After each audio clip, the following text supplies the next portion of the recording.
एक बार बुद्ध एक गांव से गुजर रहे थे। उस गांव के लोग उन्हें पसंद नहीं करते थे। उन लोगों ने बुद्ध को घेर लिया और उन्हें बुरा भला कहने लगा। गांव वालों का सरदार सबसे ज्यादा नाराज था। वह तो बुद्ध को गालियां ही देने लगा, पर बुद्ध इन सबसे बेपरवाह मंद मंद मुस्कुराते रहे। वहां का सरदार काफी देर तक बुद्ध को गालियां देता रहा, लेकिन कुछ ही देर में उसका मुंह सूखने लगा, जिससे वह चुप हो गया। यह देखकर बुद्ध बोले, अगर तुम्हारी बातें समाप्त हो गई हो तो मैं आगे बढ़ूं। मुझे आगे वाले गांव में जाना है, वहां के लोग मेरी प्रतीक्षा कर रहे होंगे। यह देखकर गांव का एक व्यक्ति बोला, हम लोग तुम्हारा अपमान कर रहे हैं, तुम्हें गालियां दे रहे हैं, लेकिन तुम इसका जवाब देने के बजाय मुस्कुरा रहे हो। तुम इसकी प्रतिक्रिया क्यों नहीं देते? बुद्ध बोले, वत्स, तुमने आने में तनिक देरी कर दी। यदि तुम 10 वर्ष पहले आए होते तो मजा आ जाता, क्योंकि 10 वर्ष पहले मैं भी तुम्हारी तरह था।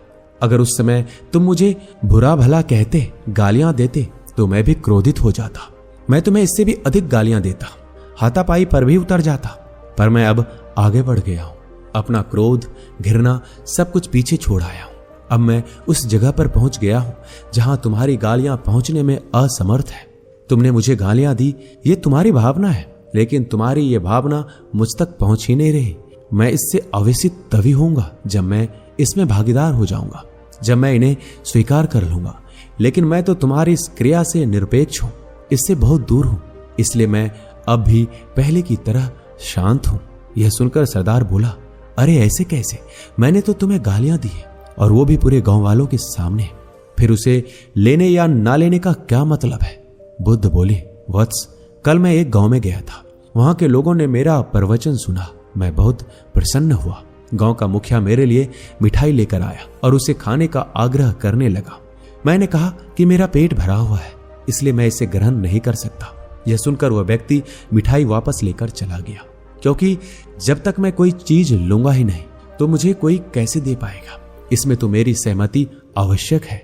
हाँ, ये तो है। एक व्यक्ति ने बुद्ध का समर्थन किया। बुद्ध ने पुनः पूछा, जब मैंने मिठाई लेने से मना कर दिया तो उन लोगों ने उसका क्या किया होगा? उन्होंने मिठाई अपने घर वालों में बांट दी होगी। उस व्यक्ति ने जवाब दिया, ठीक कहा तुमने। उस मिठाई की तरह तुम मेरे लिए गालियां लेकर आए हो और चाहते हो कि मैं इसे ग्रहण कर लूं, पर भाई मैं इन्हें लेता ही नहीं। अब बताओ तुम इनका क्या करोगे? उस व्यक्ति के पास इसका कोई जवाब नहीं था। बुद्ध पुनः बोले, मुझे तुम पर दया आती है वत्स। अरे क्रोध तो मुझे तब आएगा जब मैं ये गालियां ले लूंगा, और जब मैं गालियां लेता ही नहीं तो क्रोध का सवाल ही नहीं उठता। बुद्ध की बातों पर सरदार ने कोई प्रतिक्रिया नहीं दी। शायद वह सोच रहा था। बुद्ध बोले, मैं अपनी आंखों से देख रहा हूं कि गाली एक कांटा है, जिसे देने वाला व्यक्ति और लेने वाला व्यक्ति दोनों क्रोध से पागल हो जाते हैं। और तुम ही बताओ कि मैं आंखें रहते हुए भी कैसे कांटों पर चलूं, आंखें रहते हुए भी कैसे गालियों को ले लूं, होश में रहते हुए भी कैसे क्रोधित हो जाऊं। इसलिए मुझे क्षमा करो वत्स, मैं तुम्हारा उपहार ग्रहण करने में असमर्थ हूं। कहते हुए बुद्ध ने अपने हाथ जोड़ लिए। बुद्ध की बातें सुनकर सरदार लज्जित हो गया। उसकी आंखें छलछला आई। उसने कुछ कहना चाहा, पर उसके होठों ने जवाब दे दिया, और जब उससे नहीं रहा गया तो वह बुद्ध के चरणों में गिर पड़ा। दोस्तों, हम में से ज्यादातर लोग यही समझते हैं कि हमारे दुखों का कारण कोई दूसरा व्यक्ति है, और जब हम ऐसा मानते हैं तो हम अपने नियंत्रण की कमी और अक्षमता को अनदेखा कर रहे होते हैं।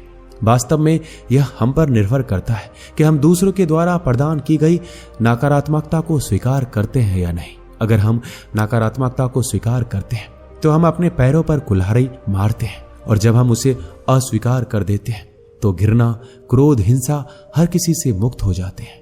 दोस्तों, इस वीडियो में बस इतना ही। मिलते हैं अगले वीडियो में।